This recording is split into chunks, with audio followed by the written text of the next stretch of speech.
9টা 10।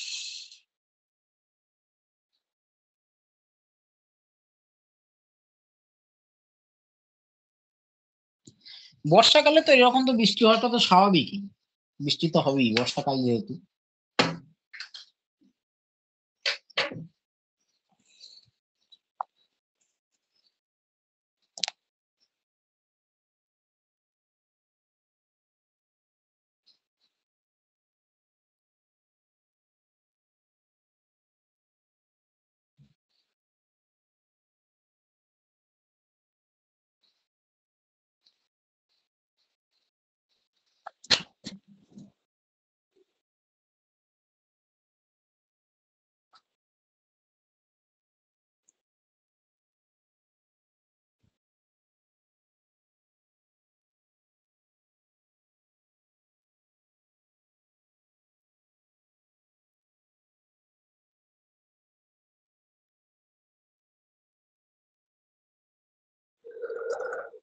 রাধে গোবিন্দ মধুসূদন মদন মোহন।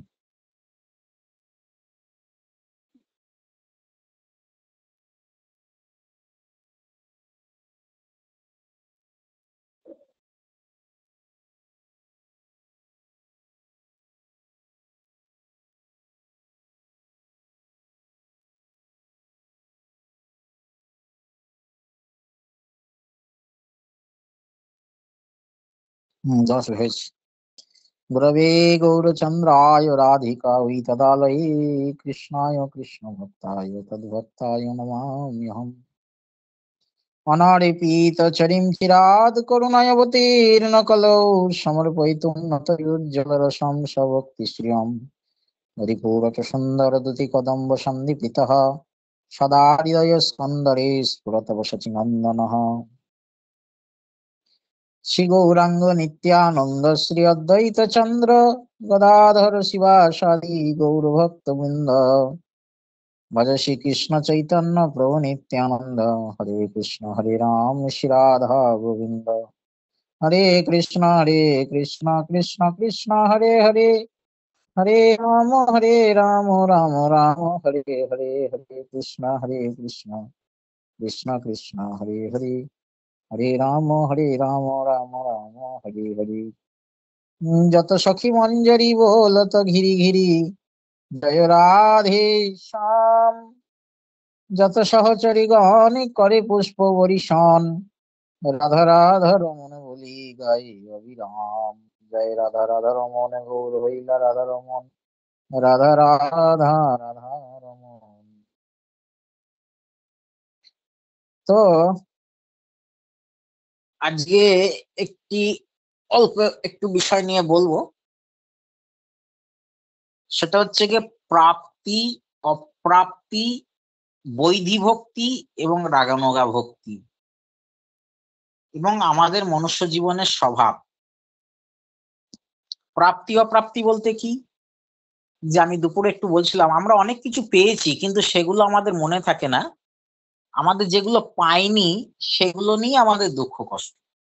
অনেক কিছু ভালো ভালো জিনিস পেয়েছি সেগুলো সম্পর্কে আমাদের অত দুঃখ নাই, বা সেগুলো নিয়ে আমরা অত আলোচনা করি না, সেগুলো আমাদের মনেই থাকে না, কিন্তু আমরা অপ্রাপ্তি নিয়ে আমরা বেশি ভুগি।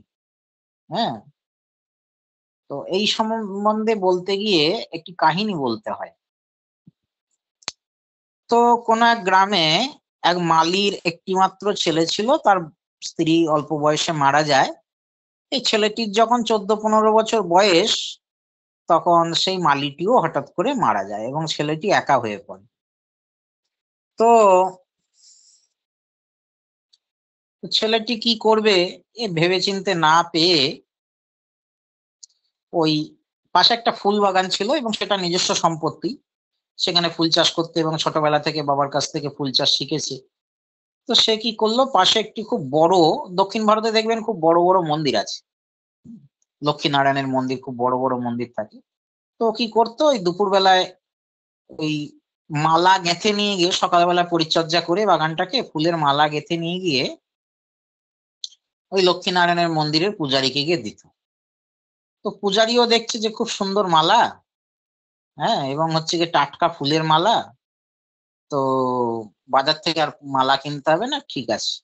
তো একে পয়সা দেবো না, একে প্রসাদ দেবো। তো মন্দিরে দুপুরের যে রাজভোগ লাগতো, সেই রাজভোগের এক থালা বার করে এনে দিত, এবং সেই রাজভোগ এতটা পরিমাণ ছিল সে সারাদিনই খেয়ে সেটাতেই সন্তুষ্ট থাকতো ছেলেটা। একবারই পেট ভরে যেত, সে ভগবত কৃপাতে হোক বা তার দেহের গুণে হোক, যাই হোক। তো এইরকম করতে করতে সে দেখছে যে আমাকে নিজেকে রান্না বান্নাও করতে হচ্ছে না, যেটা খুব কষ্টকর ব্যাপার। আর আমার যেটা বাবার কাছ থেকে আমি শিখেছি, এই ফুলের জল দেওয়া, ফুল গাছ পরিষ্কার করা, গাছ লাগানো, এইসবগুলি আমি করি। আর এই ফুলগুলো কিছু বাইরে বিক্রি করব, আর কিছুটা ভগবানের সেবায় মালা গেঁথে লাগাবো। তাতে করে আমার কি হবে, আমার কিছু যা দরকার সামান্য যত সামান্য সেগুলি সব চলে আসবে। এইভাবে জীবন কাটাতে কাটাতে তার বয়স বাড়তে থাকে, এবং বাড়তে বাড়তে সে যখন মন্দিরে যায়, মন্দিরে বিভিন্ন সৎসঙ্গ হয়, সৎসঙ্গ আদি শ্রবণ করে, এর ফলে তার ভগবানের প্রীতি জন্মায়। তো সেভাবে বেশ ভালোই তো রয়েছি। আর বিয়ে শাদী করে কি করব, এই ভগবানের মালা ₹24 গাঁথবো আর received মালা on গেঁথে PhonePe. ভগবানকে দেবো। আর এই যে দুপুরে একবেলা প্রসাদ পাচ্ছি, সেই প্রসাদটি আমার পক্ষে যথেষ্ট। এরকম দীর্ঘদিন করতে করতে প্রায় 40-45 বছর লোকটির বয়স হয়েছে। মানে সেই ছেলেটি আজকে 40-45 বছরের প্রায় মধ্যবয়স্ক ব্যক্তি। হুম। সে প্রতিদিন নিয়ম মতন করে সকাল থেকে সন্ধ্যে পর্যন্ত উদয়স্ত খাটে, বাগান তৈরি করে, বাগানে জল দেয়, ফুল তোলে, ₹600 ফুল তুলে received on ভালো করে PhonePe. সুন্দর করে 2-4টি মালা গাঁথে, আরো ফুল নিয়ে যায় ভগবানের সেবায়। এবং সে আর ফুলগুলি বাজারে বিক্রি করে না। সে বলে যে না, আমার এই ফুল একমাত্র ভগবানের সেবাতেই লাগবে। এবং মন্দির থেকেও ভগবানকে তো অনেকে অনেক রকম কাপড় চোপড় দেয়। হুম। কাপড় গামছা মন্দিরে অনেক পরে, পূজারীও ভালোবেসে, পূজারী দেখছে যে ভক্তটি সে আর অন্য কিছু করছে না, তো পূজারীও তাকে সময় মতন ভগবানের প্রসাদী ধুতি, চাদর এইসব দিয়ে দেয়। এবং দক্ষিণ ভারতের ওই জায়গাটি বেশ নাতিশীতোষ্ণ। বিজয়বাড়ার সাইডের জায়গাগুলো খুব নাতিশীতোষ্ণ। গরমকালে প্রচুর গরম, এবং শীতকালে জানুয়ারি মাসেতেও, ডিসেম্বর মাসেতেও ফ্যান চালিয়ে শুতে হয়। এরকম আমি দক্ষিণ ভারতের জায়গা ঘুরেছি অনেক। তো এইরকম জায়গাগুলোতে অত শীত গ্রীষ্মের অতটা প্রভাব হয় না শরীরে। তো এইভাবে তার জীবন কাটতে থাকে। এতে করে ভগবানও খুব খুশি, সেও খুশি, ভক্তও খুশি, ভগবানও খুশি। তো এরকম সময়ে ভক্ত এরকম সেবা করছে দেখে, তো একদিন লক্ষ্মীশ্বর নারায়ণ করে আলাপন। তো একদিন লক্ষ্মী দেবীর সঙ্গে নারায়ণ আলাপন করছেন, আলাপ আলোচনা করছেন। বলছেন যে দেখো লক্ষ্মী, এই ভক্তটি কত ভালো। এ আর কিচ্ছু করে না। এ শুধু ফুল উৎপন্ন করে আর আমার সেবাতে লাগায়, এমনকি নিজের সুখ স্বাচ্ছন্দ্যের জন্য যে অন্য কিছু করতে হবে, এর দিকে কোনো খেয়ালই নেই। তো এ সারাদিন খালি ওই বাগানে খাটে, আবার যে নামগুলো শিখেছে, মুকুন্দ মাধব গোবিন্দ বল, কি নারায়ণ নারায়ণ গোবিন্দ, ভেঙ্কটরমণ গোবিন্দ, এই সমস্ত নামগুলি যে শিখেছে মন্দির থেকে, এই নামগুলি গাইতে গাইতে ও সারাদিন শুধু মুখে নাম গায়, হাতে কাজ করে, আর আমার সেবা করে, আমার প্রসাদ পায়। এছাড়া এর অন্য কোনো আর রুটিন নাই। সেই সকাল থেকে উদয়স্ত সেই একই রুটিনে এ চলে। তো এরকম অবস্থায় লক্ষ্মী দেবীকে খুব নারায়ণ বলছেন। আর এদিকে লক্ষ্মী দেবী বলছেন, প্রভু অতটাও প্রশংসা করার কি দরকার? হুম। অতটাও প্রশংসা করে লাভ নেই। তখন ভগবান বলছেন, না না লক্ষ্মী দেবী, এটা ঠিকই আছে, ও প্রশংসার যোগ্যতাই করছি। দেখো কত গরিব, তাও ওর মানে ভূক্ষেপ নাই। তখন লক্ষ্মী দেবী বলছেন, দেখুন আপনি বলছেন বটেন, তাই আমি রাগ করছি না, কিন্তু অতটা প্রশংসাও আমার মনে হচ্ছে না যে করতে হবে। এ তো এক চুটকিতেই আমি দফা রফা করে দিতে পারি। ভগবান বলছেন, তাই নাকি? বলছে, হ্যাঁ, আপনি যদি আদেশ দেন তাহলে আমি একটু পরীক্ষা করে দেখি। তখন ভগবান বলছে, দেখো, নমে ভক্ত পুনঃসতী, আমার ভক্তের কোনোদিন ধ্বংস নেই। তো তুমি চেষ্টা করে দেখতে পারো, আমি গ্যারান্টি দিচ্ছি যে এ নষ্ট হবে না। তখন লক্ষ্মী দেবী বলছেন, না না, সেটা কি করে হয়? ঠিক আছে, আমি একটু পরীক্ষা করে দেখি। তো এরকম অবস্থায় কি হয়েছে, লক্ষ্মী দেবী বৈকুণ্ঠ থেকে এক দাসীকে সে ব্যক্তিটির কাছে প্রেরণ করছেন। আর এই বলে প্রেরণ করছেন, দেখো একে একটু মায়ায় ফেলতে হবে। তো ভালো করে বুঝুন, সাধারণত দুর্গা দেবী বা এই সমস্ত লোকেরা কিছু পাঠালে সেটাকে মায়া বলা যেতে পারে, কিন্তু স্বয়ং লক্ষ্মী দেবীও পরীক্ষা করার জন্য মায়া, সেটা যোগ মায়া হয়তো, কিন্তু পাঠাচ্ছেন। ভাবতে হবে বিষয়গুলো, যে শুধু এই জাগতিক মায়াতেই ফেসে যাব তা নয়, সেবা মায়াতেও ফেসে যেতে পারি। সেবার প্রভাবেও যে মায়াতে ফেসে যেতে পারি, বাহ্যিক সেবা বা সেবা সূত্রে। কাহিনীটি শুনুন, প্রাপ্তি অপ্রাপ্তি।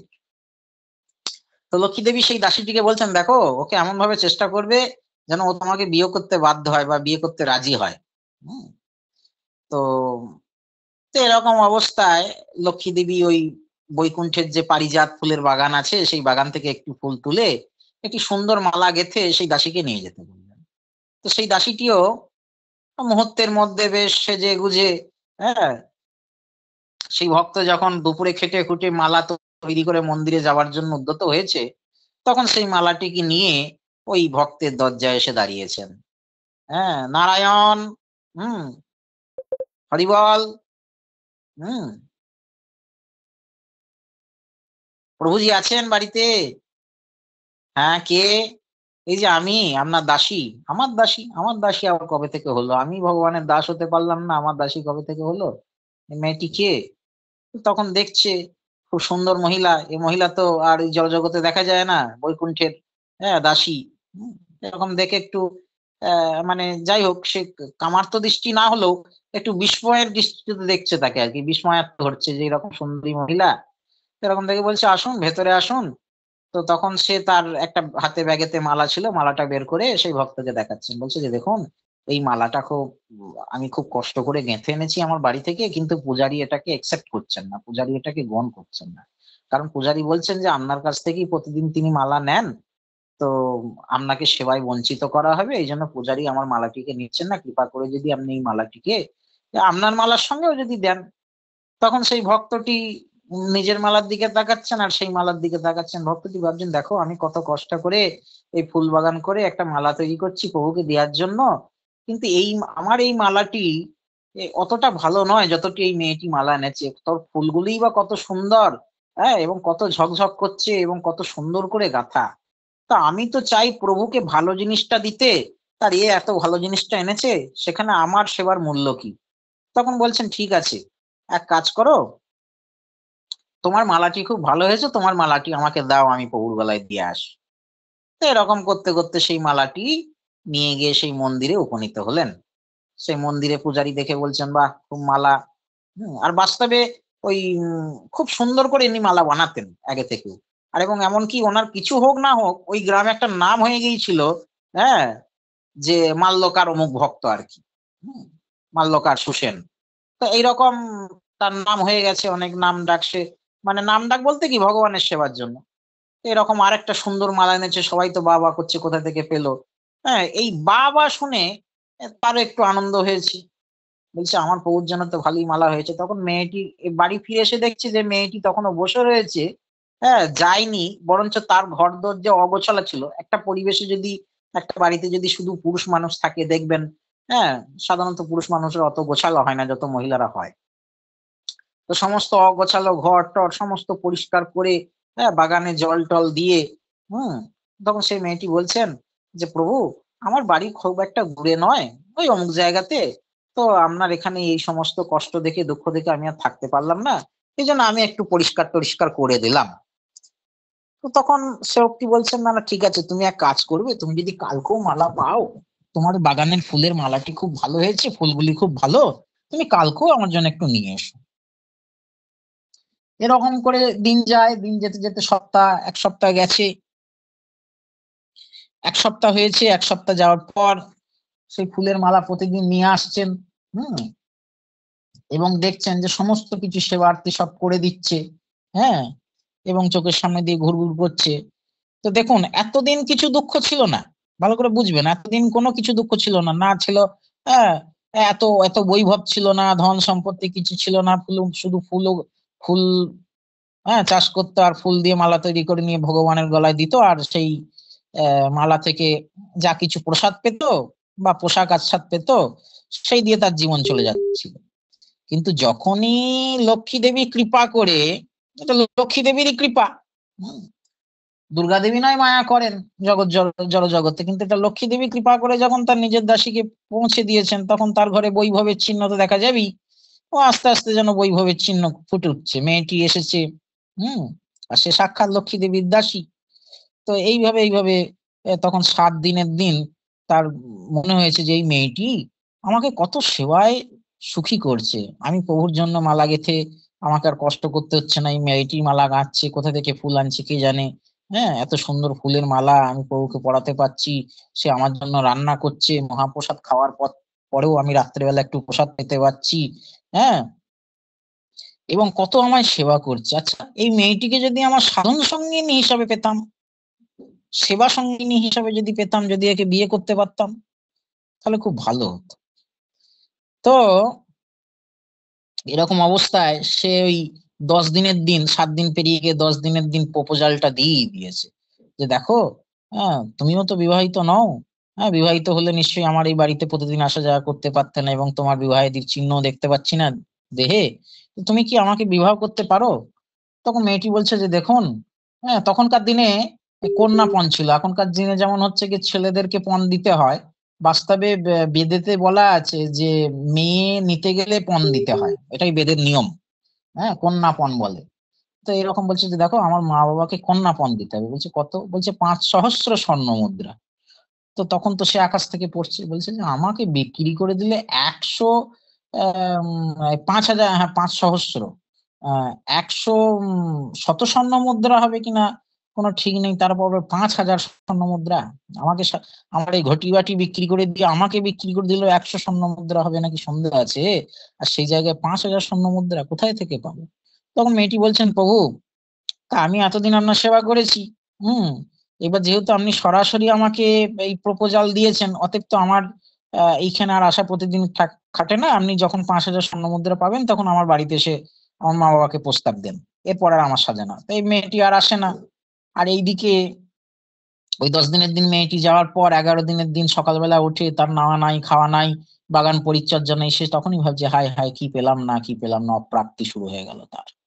এতদিন যে প্রাপ্তি করেছে, হুম, এই যে নারায়ণের সেবা, ফুলমালা, হ্যাঁ প্রসাদ, এই স্বাচ্ছন্দ্যময়, হ্যাঁ সুখের, অথচ হয়তো আহ স্বাভাবিক কিছু কিছু হয়তো স্ট্যাটাস ছিল না, হয়তো জগজাগতিক ঐশ্বর্য হয়তো ছিল না, কিন্তু স্বাচ্ছন্দ্য বা সুখ ছিল, সেই যে প্রাপ্তি সে ভুলে গেল। তখন মনে হচ্ছে না, আমি ওই সেবা, মানে সে ভাবছে আমি তো সেবার জন্যই চেয়েছিলাম, আমি তো সেবা করব বলেই ওই মেয়েটিকে আমার সঙ্গিনী হিসেবে চেয়েছিল, আমি তো কোনো কামনার বশবর্তী হয়ে চাইনি, ভাবছে মনে মনে। কিন্তু সূক্ষ্ম কাম তো কোথাও রয়েছে, সূক্ষ্ম চাওয়া পাওয়া কোথাও রয়েছে, সে ভাবছে না আমি সেবার জন্য চাইছি।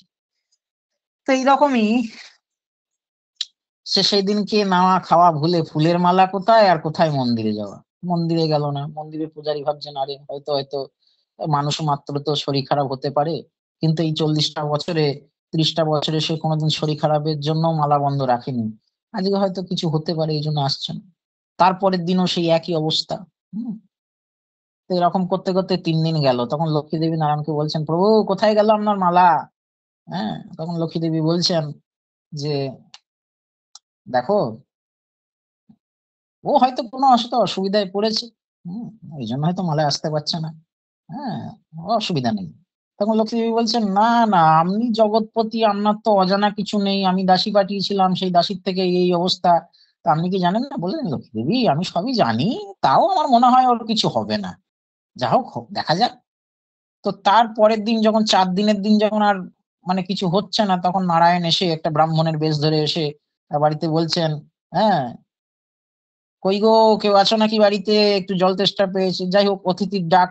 হম, কষ্টে মষ্টে বেরিয়ে এসে মুখ, শুষ্ক বদন, মলিন বসন, এই সমস্ত দেখে তখন ওই ব্রাহ্মণ রূপী নারায়ণ বলছেন যে কি ব্যাপার ভাই, তোমার এরকম অবস্থা? বলছে যে আর বলবেন না, যাই হোক আপনার শুনে কোনো কাজ নাই, আপনি অতিথি মানুষ, জল এসেছেন জল পান করুন, হ্যাঁ প্রয়োজন হলে আমি মন্দিরে আজকে গিয়ে আপনার জন্য প্রসাদ এনে দেবো, আমার তো খাওয়া দাওয়ার ইচ্ছা আমি হারিয়ে ফেলেছি।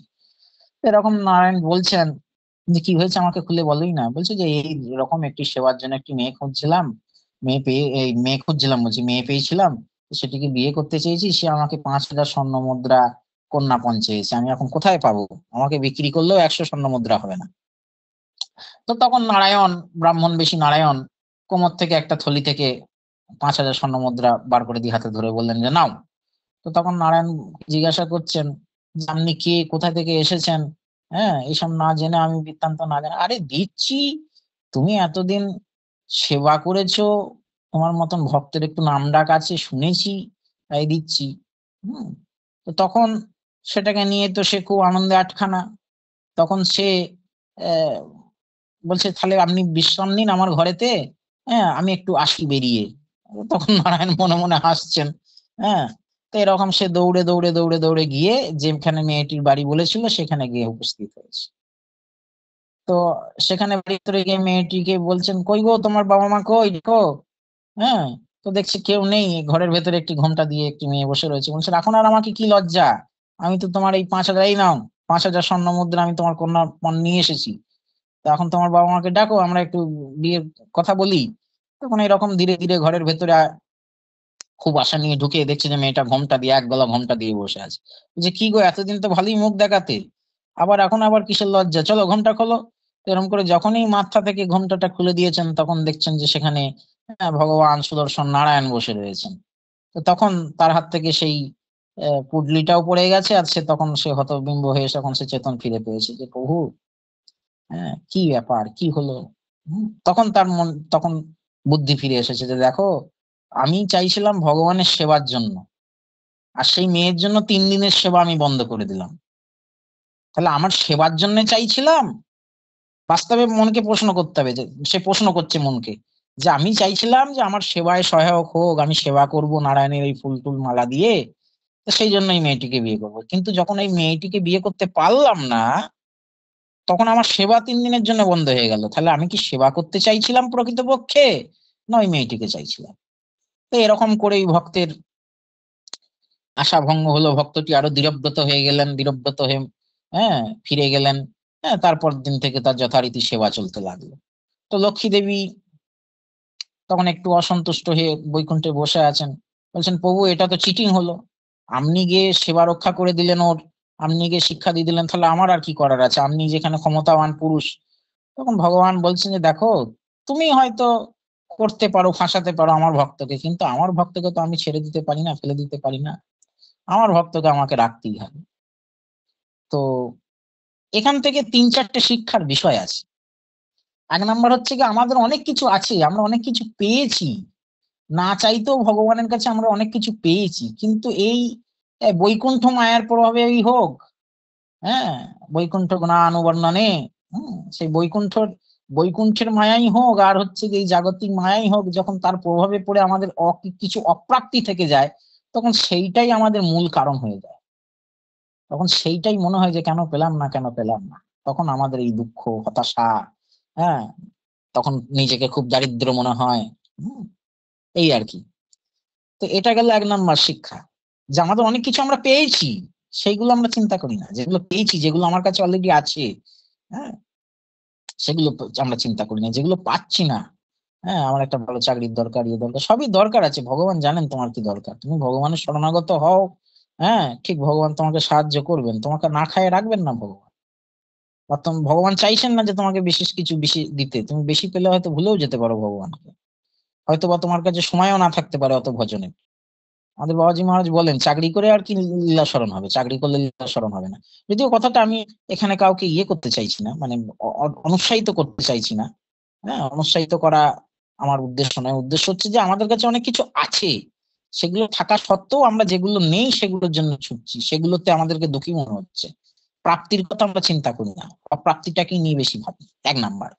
2 নাম্বার, দেখুন এখানে মায়াটা কিন্তু বৈকুণ্ঠ থেকে আসছে, এমনটা ভাববেন না যে জড়জগতেই মায়া আছে। তাহলে সেই বৈকুণ্ঠ স্তর থেকেও কিন্তু মায়াটা পাঠাচ্ছেন লক্ষ্মী দেবী। এটা 2 নাম্বার শিক্ষা। তো 3 নাম্বার শিক্ষাটা কি? 3 নাম্বার শিক্ষাটা হলো যে আমরা ভাবছি যে সেবার জন্য করব, আমার সেবার জন্য মন্দির চাই, সেবক চাই, এত এত ভক্ত চাই। কিন্তু আমাকে এত এত ভক্ত প্রচার করে ভক্ত বানাতে হবে, আমি তো প্রপাদের প্রচার করছি, বা আমি তো ভগবানের ভক্ত প্রচার করছি, ভগবান লোককে ভক্ত বানাচ্ছি, ভগবান গীতায় বলেছেন আমার কথা প্রচার করেন, তার থেকে না কেউ কেউ ছিল, না আছে, কেউ থাকবে, আমি তো সেইটাই পালন করছি। কিন্তু তা করতে গিয়ে অনেক সময় দেখা যাচ্ছে যে মূল উদ্দেশ্য ভগবানের সেবা করা থেকে মানে আমরা সরে এসে অন্য কিছু করছি। হ্যাঁ, তো তারপরে কি, এটা এটা 3 নাম্বার শিক্ষা গেল। 4 নাম্বার শিক্ষা কি? 4 নাম্বার শিক্ষা হচ্ছে যে দেখুন, এখানে লক্ষ্মী দেবী পরীক্ষা করতে চাইছেন, নারায়ণ রাখছেন। হম, নারায়ণ রাখছেন। নারায়ণ বলছেন যে আমার ভক্ত আমি কি করে ছেড়ে দেবো। ঠিক সেরকমই এইটা উল্টোটা। হ্যাঁ, যখন আমরা গোলক বৃন্দাবনের ব্রজেন্দ্র নন্দনের ভজন করি, তখন সেখানে উল্টোটা, সেখানে কৃষ্ণ পরীক্ষা করে, কৃষ্ণ খুব টেরা। হ্যাঁ, ত্রিভঙ্গ ভঙ্গিমা ঠামে, হম, এই বাঁকা নয়নে বাঁকা চাহনিতে, সর্বত্র জগৎ করে পরীক্ষণ। হ্যাঁ, কৃষ্ণ কৃপা ভাগ্য, মানে অনেক ভাগ্যবান হতে হয় কৃষ্ণ কৃপা পেতে গেলে। কৃষ্ণ ওই সবাইকে, হ্যাঁ, চুন চুনকে আর কি, যাকে বলে হিন্দিতে বলে চুন চুনকে লেতা है, আর রাধা রানী ঢুন ঢুনকে লেতা है। হ্যাঁ, ও চুন চুনকে লেতা है আর রাধা রানী ঢুন ঢুনকে লেতা है। কে পড়ে আছিস যায়, আর কৃষ্ণ দেখে যে কে ভালো, কে উত্তম, তাকে নিয়ে এসো। হ্যাঁ, তো আমাদের এখান থেকে চারটে শিক্ষা শিখতে হবে এই কাহিনী থেকে। ছেড়ে রাগ ভক্তি করতে হবে। দেখুন, স্বয়ং লক্ষ্মী দেবীর প্রকোপে জগন্নাথ 12 বছর খেতে পায় নাই। হম, কারণ কি, না সে হচ্ছে কি বৈকুণ্ঠ তত্ত্বের জগন্নাথ, দ্বারকাধীশ তত্ত্ব। কিন্তু যখন আমরা, যখন গোলক বৃন্দাবনে যাচ্ছি, গোলক বৃন্দাবনে দেখছি যে সেখানে কেউ অভুক্ত নাই। স্বয়ং মাধবেন্দ্র পুরীপাদ, সে অযাচক ব্যক্তিতে থেকেছে, সে কারো কাছে ভিক্ষা চায় না। স্বয়ং, হ্যাঁ, গোপালকে পাঠিয়েছেন রাধারানী, যাও গিয়ে দুধ দিয়ে এসো। এইভাবে হবে না, তোমার ভক্ত না খেয়ে আছে। আর ব্রজধনের নিয়মই আছে, কেউ সেখানে অভুক্ত থাকে না। এখান থেকে আমাদের চারটে শিক্ষা গ্রহণ করতে হবে। 1 নাম্বার, এই চারটে শিক্ষা বললাম, এই চারটে শিক্ষা সকলের মনে আছে? যে আমরা অনেক কিছু প্রাপ্তি করেছি, সেগুলো আমাদের মনে থাকে না। যেগুলো আমরা পাইনি সেটা নিয়ে আমরা দুঃখ করি। হ্যাঁ। 2 নাম্বার, মায়াটা যে শুধু জগতের মায়া হবে তা নয়, সেবা মায়া মানে বৈকুণ্ঠ মায়া হতে পারে। হুম। আর 3 নাম্বার হচ্ছে কি, আমরা যেটাকে সেবার জন্য চাইছি, হয়তো সেটা সেবার জন্য চাইছি, প্রথম দিকে হয়তো ইচ্ছা হয়েছে সেবার জন্য দরকার, কিন্তু সেটা পরবর্তীকালে সেবা না থেকে ঈপ্সিত কামনাও হতে পারে। 3 নাম্বার। আর 4 নাম্বার হচ্ছে কি, বিধিতে নয় রাগে চলতে হবে। অর্থাৎ বৈকুণ্ঠাদি স্মরণ নয়, স্বয়ং শ্রীমতী রাধারানীর চরণে যেতে হবে। কারণ রাধারানী সেখানে বাদ বিচার করেন না। হ্যাঁ, বেশি কৃষ্ণ কৃষ্ণ করলেও কিন্তু ধান্দা খারাপ হয়ে যাবে। হ্যাঁ, মানে সেখানে যোগ্য হতে হবে। ধান্দা খারাপ হয়ে যাবে বলতে সেখানে যোগ্য হতে হবে। কারণ কৃষ্ণ অত্যন্ত যোগ্যতা সম্পন্ন না হলে কাউকে গ্রহণ করেন না। ওই তো বললাম, কৃষ্ণ কৃষ্ণ কৃষ্ণ লেতা হ্যাঁ চুন চুনকে, আর রাधा रानी लेते ढूंढ ढूंढ के। এই ढूंढ ढूंढ के लेने के लिए রাধা রানী গৌর হওয়ায়, রাধা রানী দেখছেন যে আমি নিকুঞ্জে রয়েছি, আমি একাকিনী গোয়ালিনী, হ্যাঁ, পরেরও বালা পরেরও ঘরণী, আমি রাস্তায় ঘুরে ঘুরে কি আমার হতদরিদ্র, হ্যাঁ, এই আস্বাদন করতে পারছে না, পড়ে আছে, তাকে আমি নিতে পারছি না। আমার কাছে যে আসছে সে যোগ্য হোক অযোগ্য হোক, আমি তাকে গ্রহণ করছি। কিন্তু আমি কি করে প্রত্যেকটা জীবের দ্বারে দ্বারে বেড়াবো?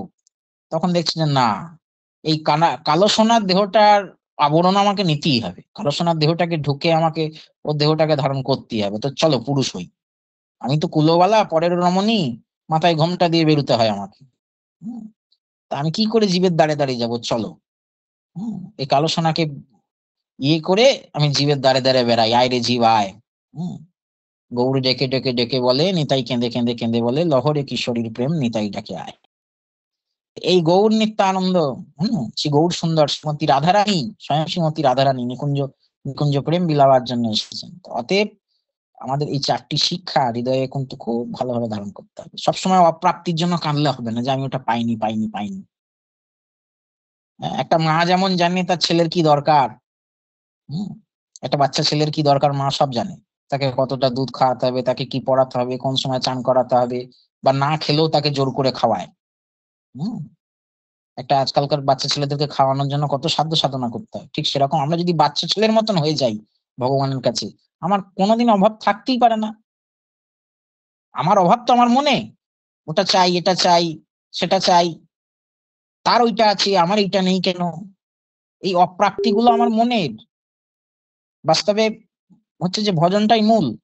কিন্তু এই জিনিসগুলো, এই যে এটা খুব সূক্ষ্ম বিষয়, ওই যে বললাম, এই সূক্ষ্ম বিষয়টাকে উপলব্ধি করা আর এই সূক্ষ্ম বিষয়টাকে ধরা খুব কঠিন।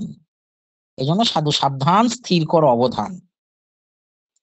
হ্যাঁ, এই আমাদের এই প্রসাদ মন্ত্রে আমি দেখেছি, যারা বিভিন্ন জায়গায় যারা পুরানো পুরানো সাধু আছেন, যারা সাধু মন্ডলী প্রসাদ পেতে বসেন, হ্যাঁ, তো তারা প্রসাদ পেতে পেতে বিভিন্ন রকমের গান বা ভজন গান, বা পদ গান। তো কোনো কোনো সময় আমি দেখেছি বাবাজি মহলে প্রসাদ পেতে গিয়ে, একজন প্রসাদ পাচ্ছেন, একজনে বলছেন সাধু সাবধান, আর একজনে বলছেন স্থির করো অবধান। হ্যাঁ, তো সাধু সাবধান স্থির করো অবধান। সাধু যদি তার সাধুত্ব বাঁচাতে হয়, তাকে তার অবধান মানে হচ্ছে কি তার শোনাটাকে শ্রবণ, শুশ্রূষুশ্রদ্ধা ধান শ্রবণ ও মঙ্গল। শ্রবণ থেকেই মানুষের মঙ্গল হয়। এই শ্রবণ মঙ্গলটাকে ভালো করে করতে হবে, এবং সেটা কানেরও ভিতরে দিয়া মরমে পৌঁছতে হবে। আমরাও তো শ্যাম নাম শুনছি, আমরা কৃষ্ণ নাম শুনছি, শ্যাম নাম শুনছি, কিন্তু রাধারানী কি বললেন? সখী কেবা শোনাইল শ্যাম নাম, কানের ভিতর দিয়া মরমে পশিল গো, আকুল করিল মোর প্রাণ, মোরে প্রাণে আকুল করিল সই, কেবা শোনাইল। তা আমরা শুনছি, ওই কানে পর্যন্ত যাচ্ছে, কিন্তু যতক্ষণ না হৃদয়ে পৌঁছেছে, যখন হৃদয়ে শুধু হৃদয়ে পৌঁছলেই হবে না, হৃদয়ে প্রবেশ করলেই হবে না, মরমে আকুল হতে হবে। সেই আকুলতাটাই হচ্ছে যে ভজন। ভজন মানে এই নয়, ভজনে আমরা হয়তো 1 লাখ মালা করছি, 2 লাখ মালা করছি, মঙ্গল আরতি করছি, ইত্যাদি করছি, এগুলো একটা একটা প্রসেস, এটাকে ভক্তি বলা চলে না, ভজন বলা চলে না। ভজন মানে হচ্ছে কি আসক্তি, আমার ইষ্টের প্রতি আমার কতটা। আজকে আপনার ছেলের প্রতি, ছোট বাচ্চা ছেলের প্রতি বা ছোট বাচ্চা মেয়ের প্রতি তো একটা ভালোবাসা আছে না? আপনার বাবা মা আপনাকে শিখিয়ে দিয়েছে। বাস্তব সংসার জীবনের বাবা মা হচ্ছে, সংসার জীবনের গুরু হচ্ছে গিয়ে বাবা মা। আধ্যাত্মিক জীবনের গুরু যেমন সদ্গুরুদেব, ঠিক এরকম সংসার জীবনের তো সদ্গুরু হচ্ছেন গে বাবা মা। সংসার মানে তারা শেখায় সংসারটাকে কিভাবে চালাতে হবে, এইভাবে খরচা করো, এইভাবে খরচা করো, তারা সেভাবে শেখায়। তো আমরা যখন মেয়ে হয়েছে বা ছোট বাচ্চা ছেলে হয়েছে, তারা কি শিখিয়ে দিয়েছেন, বাবা ছেলেটাকে এইভাবে ভালোবাসতে হয়, মেয়েটাকে এইভাবে ভালোবাসতে হয়, মেয়েটাকে এইভাবে ভালোবাস, এই জিনিসটা কি আমাকে শিখিয়ে দিয়েছেন বাবা মা আমাকে, যে আমার ছেলেটাকে কি করে ভালোবাসতো না? যখন আমার বিয়ে হলো, হ্যাঁ, সে আমি ছেলেই হোক বা মেয়েই হোক, আমার যখন স্বামী এলো বা স্ত্রী এলো, তখন কি আমার বাবা মা বলে দিয়েছিল বাবা বউকে এইভাবে ভালোবাসতে হয়, বা বাবা স্বামীকে এইভাবে ভালোবাসতে হয়? হ্যাঁ, স্বামীকে সেবা যত্ন করতে হয়, এইভাবে এইভাবে করে, সেটা মায়েদেরকে মায়ের শেখায়। কিন্তু ভালোবাসাটা, এই ভালোবাসাটা কি কাউকে শিখিয়ে দিতে হয়? হয় না। এই ভালোবাসাটা হচ্ছে কি স্বাভাবিক স্বতঃস্ফূর্ত ভালোবাসা। তো রাগ মারবো তখন তাকেই বলে, যখন আমার ইষ্টের প্রতি স্বতঃস্ফূর্ত ভালোবাসা হবে। আমাকে শেখাতে হবে না জোর করে, যে না ভালোবাস গৌরকে ভালোবাস, রাধারানীকে ভালোবাস, এটা শেখাতে হবে না। হ্যাঁ, আজকে যদি আমার প্রিয়জনের মুখ যদি আমি 5 দিন না দেখি, হ্যাঁ, বা আমার যে প্রিয় বন্ধু, তার কথা যদি না শুনি, তার সঙ্গে যদি একটু কথা না হয়, তখন একটু মন কেমন করে। মন কেমন, মন কেমন, তো মন কেমন করে। তো সেই মন কেমনটা তো স্বাভাবিক। এটা তো কেউ বলে দেয়নি, কিরে তুই 5 দিন ধরে ওর সঙ্গে কথা বলিসনি, তোর একটু মন কেমন করা উচিত। এটা কেউ বলে দিয়েছে? মনটা এমনি থেকেই কেমন করে। আমাদেরও সেই স্বতঃস্ফূর্ত ভালোবাসাটা, আসক্তিটা আমাদের শ্রী ইষ্টের প্রতি, আমার সেই, হ্যাঁ, মোর প্রাণে শোনো শোনো বিনোদিনী রাই, ওগো কানু মনবি হরিণী, ওগো বৃন্দাবন বিলসিনী, আমার তিনি কুলে আরি কেহ নাই, নাই, ওই তব চরণ বিনা, তুমি বিনে কারে বা কহিব দুঃখের কথা। আমরা ভাবি যে আমাদের দুঃখের কথা বলার লোক আছে, ওই অমুককে শোনাই তমুককে শোনাই, আরে অমুককে শোনাবো তমুককে শোনাবো, তমুকেরও দুঃখ আছে অমুকেরও দুঃখ আছে, এই জড়জগতে দুঃখ ছাড়া কে আছে?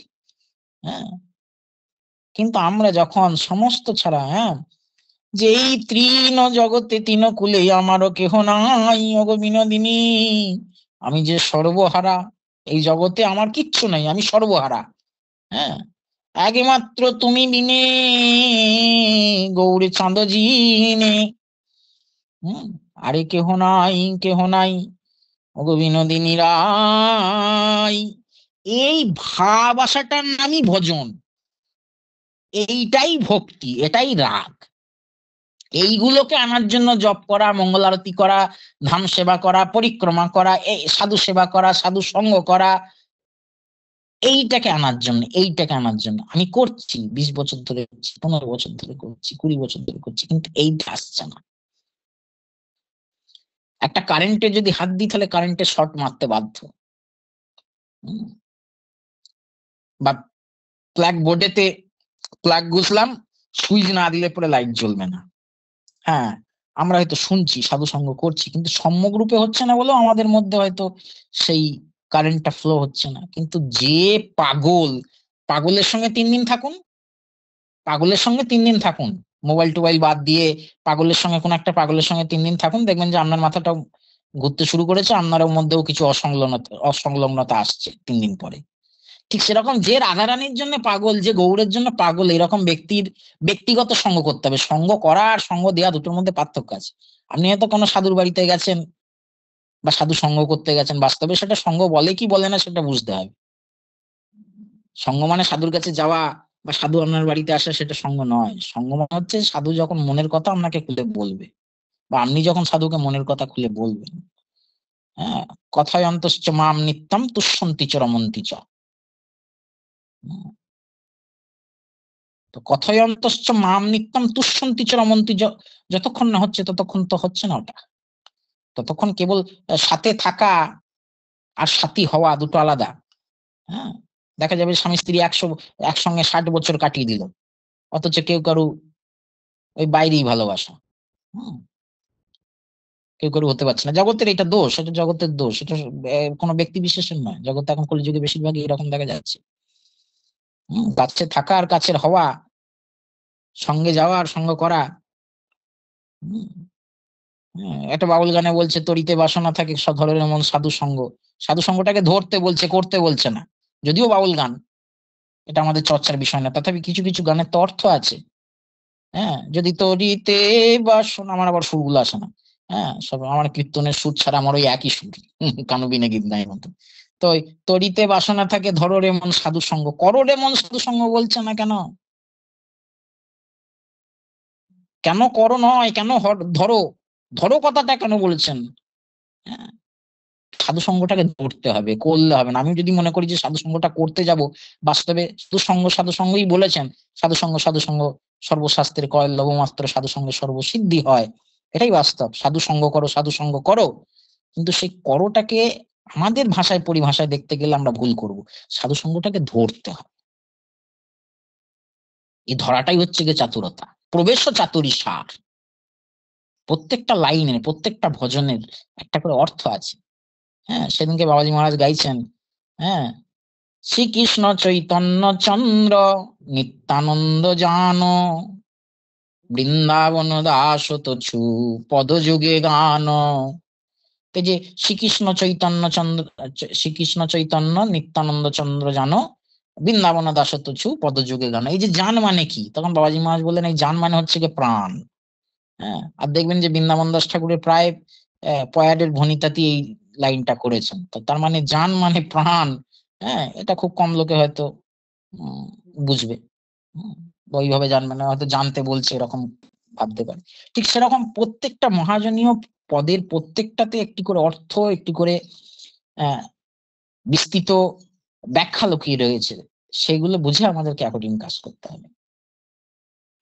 তো যাই হোক, আমি মোটামুটি 46 মিনিট বললাম এবং কাহিনীটিকে বললাম। কাহিনীটি আশা করছি যে রেকর্ড করছেন আমাদের তুহিন প্রভু।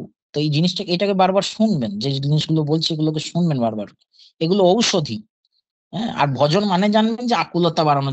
ভজন মানে হচ্ছে আমি যেমন জগতে আমার মাতা পিতা পুত্র পরিজনকে যেভাবে স্নেহ করি, ভালোবাসা করি, এটা যেমন আমাকে কাউকে শিখিয়ে দিতে হয়নি, এইরূপ স্বাভাবিক স্বতঃস্ফূর্ততা যখন আমার ইষ্টের সঙ্গে, গৌরের সঙ্গে, রাধারানীর চরণে আসবে, সেদিন জানবেন যে আমার ভজন হয়েছে।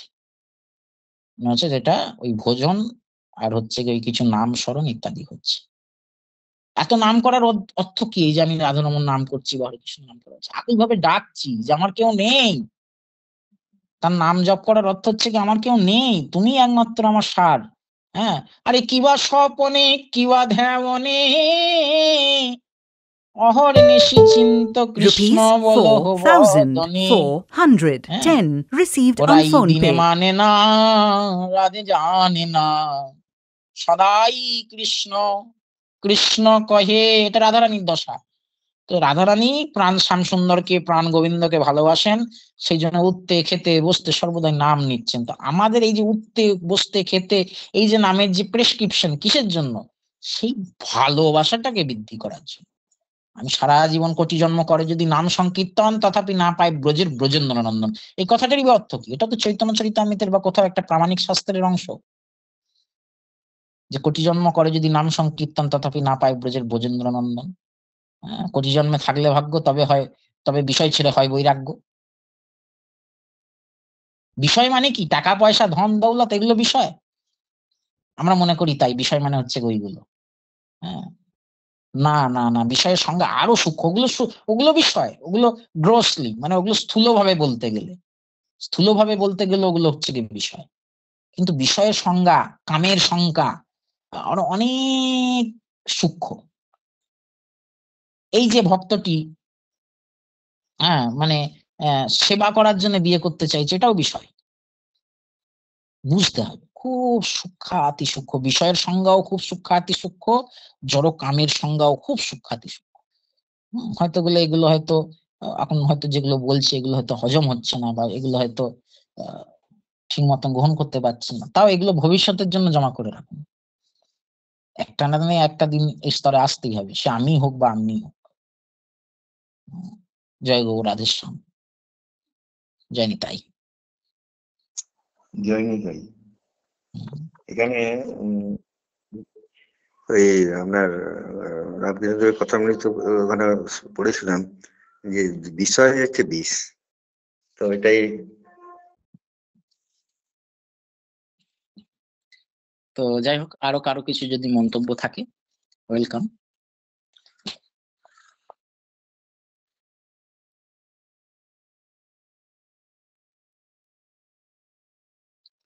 কারো কিছু মন্তব্য? হ্যাঁ, বলুন।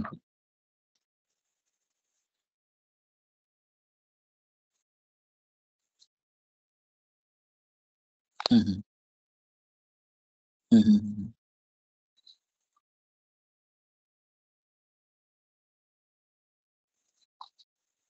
হুম হুম হুম।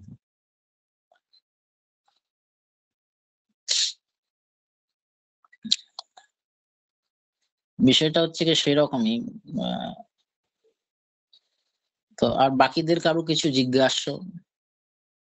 দেখুন, হয়তো আমার হয়তো এই ভাব নাই, তাও আমি গুরু গোবিন্দের কৃপায় বলছি, গুরুদেবের কাছ থেকে যা শিখেছি বা তার বলে হয়তো বলছি।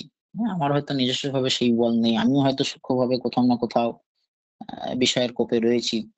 উম, সেগুলো অস্বীকার করছি না, কিন্তু তথাপি যেহেতু এগুলি গুরুমুখী বিদ্যা, এবং মহাপ্রভু বলেছেন আপনি আচরি ধর্ম অপরে শিখাও, নিজে আচরণ না করলে এগুলি শিক্ষা অতটা শিক্ষণীয় হয় না।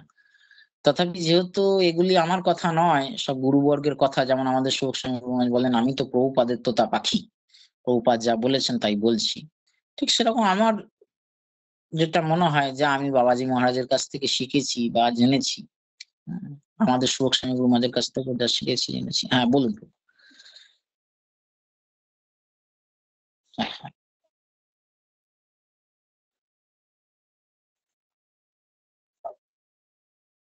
হুম হুম হুম হুম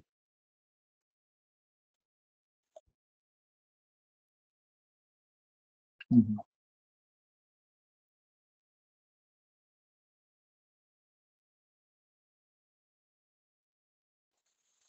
এটা অবশ্য। হুম হুম হুম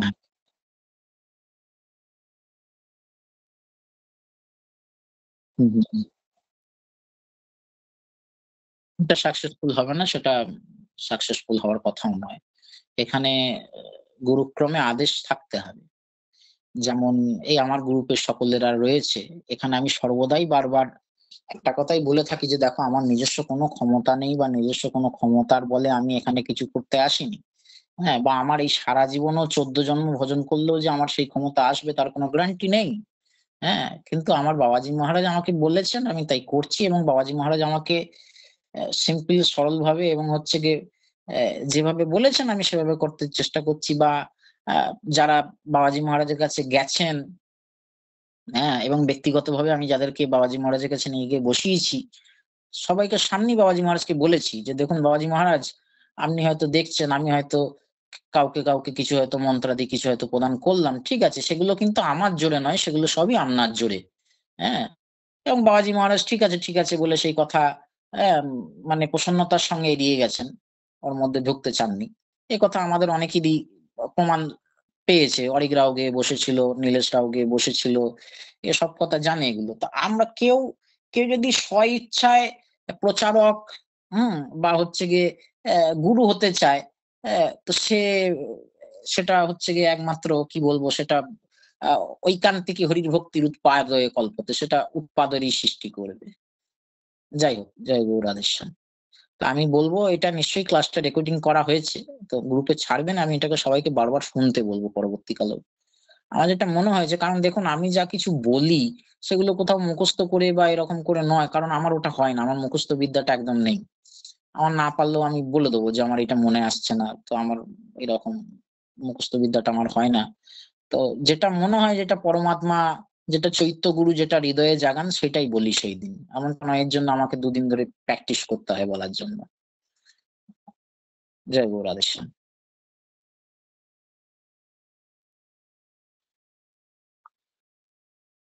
কারো কিছু নেই? হ্যাঁ, হ্যাঁ, বলুন। বলছি বাবু, ধরুন যদি এই জন্ম এরকম ভাবনা জন্মানো, যে বললেন যে বিষয় এত সূক্ষ্ম, বিষয়ও ছাড়িয়ে কবে শুদ্ধ হবে মন। অর্থাৎ আমরা যেটা বললেন যে বিষয় মানে শুধু টাকা পয়সা ঘর বাড়ি নয়, এখন আত্মীয় স্বজন বা এই যে সংসার বাসনা, যদি সেটাই বিষয় হয়, আসলে তো গৌড়ের প্রতি বা রাধাকৃষ্ণের প্রতি ভালোবাসা থেকে তো ভক্তি করতে আসেনি। ইস্কন বা বিভিন্ন রকম বুঝেছে বা আমরা একটা বড় মনে করে এসেছি। তো যদি এই জন্মে বা পরের জন্মে, কত জন্মে ওই রকম ভক্তিটা আসবে যে যে শুধুমাত্র গৌড়ের প্রতি ভালোবেসে ভক্তিটা হবে বা হ্যাঁ, ওই যে বেশিরভাগ। গাইছে, বিনোদিনী শোনো ভান্ডুলালি রাই, এ ত্রিভুবনে তোমা বিনা আর কেউ নাই।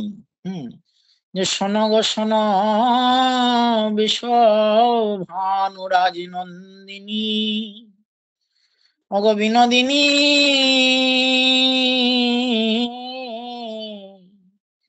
অগো শ্যাম সোহাগিনী, আমি সর্বহারা,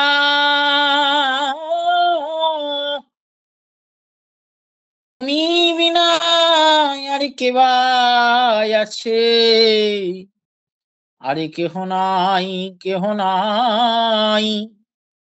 বলি আনের আছয়ে অনেক, আমারও কে বলো তুমি, আরে তোমা ভাব বিভবিত, নদিয়ার গৌরী চান্দ জানি। বলি তুমি হও বা গৌরে হও, ওই তোমা বিনাই আর কেহ নাই, কেহ নাই। প্রাণেরও আছয়ে অনেক, আমাদের অনেক আছে। আমাদের দুঃখের সময় অনেক জন আছে, আমাদের দুঃখের সময় বাবা আছে, মা আছে, ভাই আছে, দাদা আছে, দুঃখের কথা তাদেরকে বলতে চাই। কিন্তু আনেরও আছয়ে অনেক, আমার কেবল তুমি। হ্যাঁ, দ্রৌপদী অনেককে চেষ্টা করে করে চেষ্টা করলো, ও কুরুতা তো শ্রেষ্ঠ, ভীষ্মদেব, আপনি কুরুকুলের একজন উচ্চ পদস্থ ব্যক্তি, আপনার সামনে আপনার পুত্রবধূর এরকম অপমান হবে, মর্যাদাহানি হবে, আপনি বসে বসে দেখবেন? হে ধৃতরাষ্ট্র, আপনি অন্ধ হতে পারেন, কিন্তু আপনি কানে সবকিছু শুনছেন, এবং এখনো পর্যন্ত আপনিই বর্তমানে রাজা, আপনি কি করে আমার এই অপমান সহ্য করছেন? হ্যাঁ, ওগো অর্জুন, অত বড় ধনুর্ধর, শ্রেষ্ঠ ধনুর্ধর, তুমিও শেষকালে কিছু করতে পারছো না। ওগো ভীম, তোমার মতন শ্রেষ্ঠ যোদ্ধা আর কেউ নাই। কত শত আকুতি, কত শত ব্যক্তিদেরকে নিজের দুঃখ জ্ঞাপন, কিন্তু কেউ কিচ্ছু করতে পারছে না। কিন্তু যখন আমার যা হবে, আমার আরে রাখিলে রাখিতে পারো, মারিলে মারো, ওগো কেশব, তব করুণা করি সার। আর কেউ নেই আমার, ও কেশব।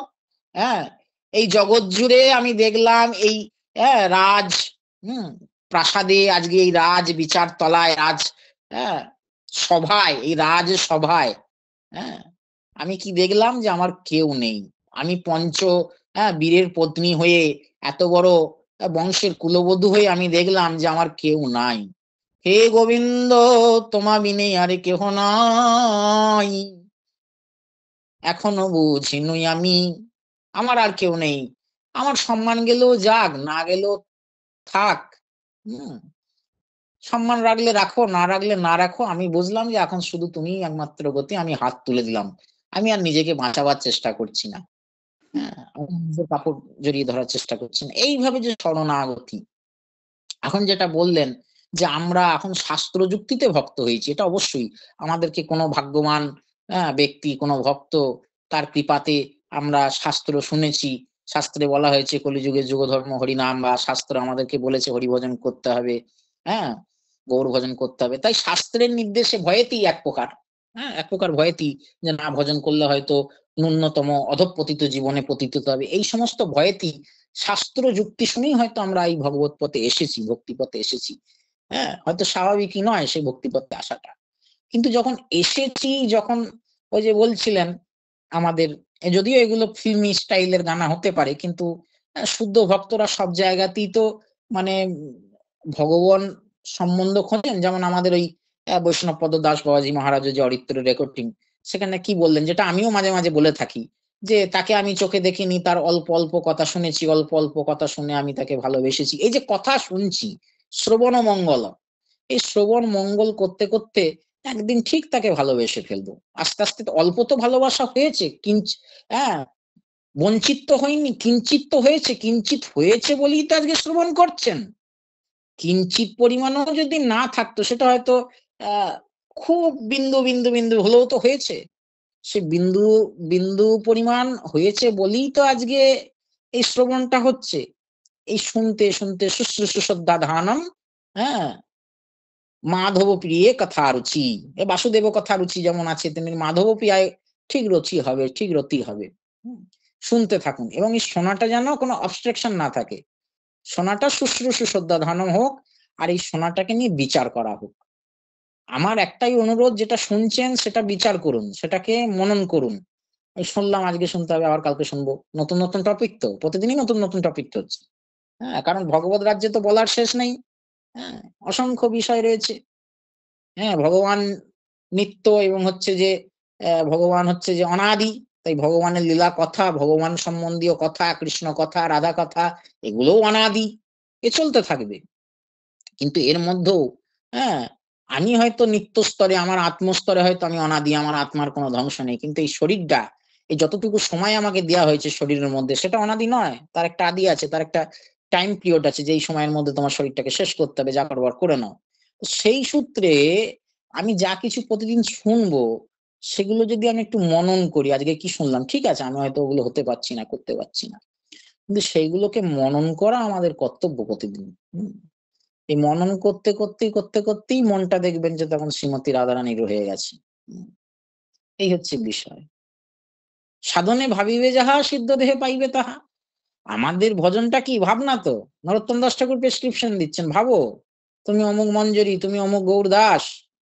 এই ভাবনাটাই তো আমাদের সাধন, আমাদের তো আলাদা করে সাধন কিছু নেই। এই জন্য ঠিক আছে, আমাদেরকে দুটো জিনিস, আমি বললাম কি, চারটে জিনিস আমাদেরকে মনে রাখতে হবে। এক নম্বর হচ্ছে যে আমাদের যা কিছু অপ্রাপ্তি আছে সেগুলোকে জানতে হবে, যে সে আমাদের এই অপ্রাপ্তির ওপরও আমাদের অনেক কিছু প্রাপ্তি আছে। আমরা গৌর ভজনের কথা শুনছি, আমরা মহাগৌর অবদানের কথা শুনছি, আমরা রাধারানীর ভজনের কথা শুনছি, এর থেকে চরম প্রাপ্তি আর কি হতে পারে? এখানে কোটি কোটি, দুপুরে বললাম 850 কোটি লোক রয়েছে, 850 কোটি লোকের মধ্যে ক কোটি লোক এই গৌর ভজনের কথা শুনছে? তো সেই জায়গায় কি এটা প্রাপ্তি নয়? আর আমি এটা হচ্ছে কি, এটা কিরকম প্রাপ্তি? আমার জনমে জনমে, জীবনে মরণে, ওগো প্রাণেশ্বরী হইও তুমি, আমি তব নিত্য দাসী, ও পদ সেবায় অভিলাষী। যদি কখনো মায়া বসে, যদিও বা যাই ভুলে, তুমি যেন ভুলো না ওগো রাধে। যে আমি যদি কোনো সময় ভুলেও যাই এই জন্ম মরণের ব্যাধিতে, চক্করে, তুমি যেন ভুলো না আমায়। আমি তো ভুলতেই পারি, আমি জীব, আমি মায়ামুগ্ধ জীব। মায়ামুগ্ধ জীবের নাই স্বতঃস্পৃষ্ট জ্ঞান। হম, তো আমার তো স্বতঃস্পৃষ্ট জ্ঞান, বা আমার শত রাধারানীর সেবাদি জ্ঞান নেই, আমি এই জন্য ভুলতেই পারি, কিন্তু আমি তোমার নিত্য দাসী, আজকে এই জীবনে বরণ করলাম। হম, তুমি যেন ভুলো না আমায়, আমি তোমাকে ভুলতে পারি। তো এই যে যে আমি একটা প্রাপ্তি পেয়েছি, এই প্রাপ্তিটা এই জীবনের সঙ্গে সঙ্গে শেষ হয়ে যাবে না। এই প্রাপ্তিটা এমন প্রাপ্তি, হয়তো ভজন করতে পারছি না, সাধন করতে পারছি না, কিন্তু এই যে প্রাপ্তিটা পেলাম, এই যে প্রাপ্তিটা ঘটলো, রাধা কথা শুনছি, গৌর কথা শুনছি, মঞ্জরি ভজনের কথা শুনছি, এটা কি কম প্রাপ্তি? এই প্রাপ্তিটাকে শ্রবণ করেও যদি আমার মৃত্যু হয়, সামনের জীবনে আবার ভজন করতে পারবো। তো এই প্রাপ্তিটাকে পেয়েও আমরা এই প্রাপ্তিটার কথা কেউ চিন্তা করছি না, এই প্রাপ্তিটার চমৎকারিতা চিন্তা করছি না। আর আমার কি চিন্তা হচ্ছে, এই সংসার জীবনে আমার এই সুখ হলো না, স্ত্রী নিয়ে সুখ নাই, স্বামী নিয়ে সুখ নাই, হ্যাঁ, আমার ধন নিয়ে সুখ নাই, আমার চাকরি নিয়ে সুখ নাই, আমার ছেলে নিয়ে সুখ নাই, আমার মেয়ে নিয়ে সুখ নাই, আমার মা বাবা নিয়ে সুখ নাই, আমার একটা চাকরি হলো না, আমার একটা বাড়ি হলো না। এই অপ্রাপ্তিগুলো, যেই অপ্রাপ্তিগুলো এই জীবনের সঙ্গে, বলো হরি হরি বল, ওই অপ্রাপ্তিও শেষ, খতম। বরঞ্চ আশা অপ্রাপ্তি থাকলে পরে আবার সেরকম হয়তো দেখা গেল যে ঘরের টিকটিকি হয়ে জন্মগ্রহণ করতে হচ্ছে। এই অপ্রাপ্তিগুলো নিয়ে আমাদের দুঃখ, যে অপ্রাপ্তিগুলো আমার সারা জীবনের সম্পদ নয়, জন্ম জন্মান্তরের সম্পদ নয়, অথচ যে প্রাপ্তিটা ঘটেছে আমার জীবনে, যেই প্রাপ্তিটা কিছু করতে পারি না করতে পারি, সামনের জীবনেও আমাকে হেল্প করবে, সেই প্রাপ্তিটাকে নিয়ে আমাদের চিন্তা নাই। সেই প্রাপ্তিটাকে নিয়ে আমাদের চিন্তা নাই। তো এগুলো এগুলো ওইটা তুহিনবাবু একটু আগে যেটা বললেন যে ওটা বাস্তব বলেছেন, যে এই বোধ যতক্ষণ না আসছে ততক্ষণ বলা খুব মুশকিল, বা এর উপরে কমেন্ট করাও খুব মুশকিল। বাস্তবে এটা ঠিকই বলেছেন, যে এই বোধটা আসা, আমি হয়তো মুখে সুখে বলে যাচ্ছি, এই বোধটা হয়তো আমারও নাই। তো এই বোধটা খুব কঠিন আনাটা। এটা যে একের দিনে রাতারাতি হয়ে যাবে তা নয়, এটা রাতারাতি হবে না।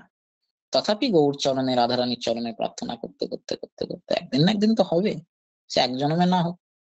হ্যাঁ, মুকুন্দ সানন্দ করছে না, 100 জন্ম পরে হলেও তো হবে, কোটি জন্ম পরে হলেও তো হবে।